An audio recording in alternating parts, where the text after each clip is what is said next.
Hey Julia, how's it going? I really appreciated your most recent video about overcoming your problems because I just recently overcame one of my problems that has been storming my life for about 2 years. I finally got my driver's license. I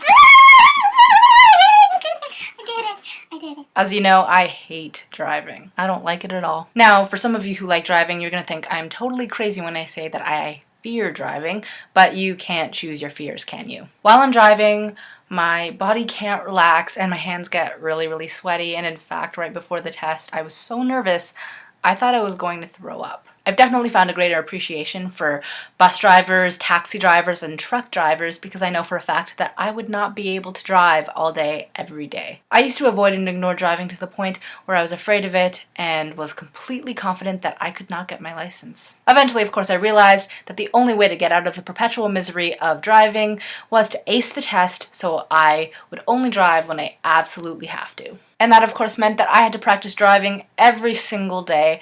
And for someone who is afraid of driving, practicing every day is like exposure therapy for phobias. Do something that scares you every day. Deep down, I always knew that practice was the key to success for driving, but I thought that I could wing the test and get my license with sheer luck.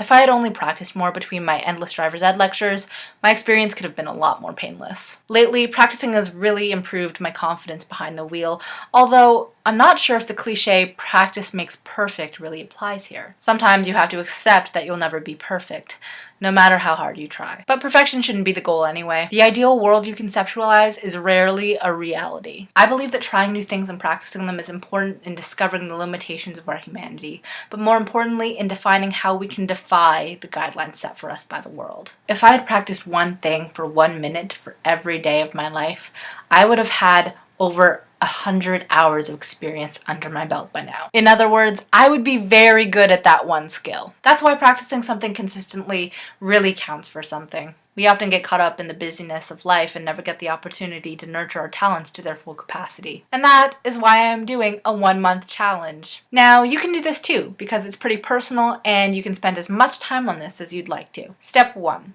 Pick a skill you'd like to practice. For me, I'd like to practice drawing because I haven't drawn much since I finished my portfolio back in March. Step 2.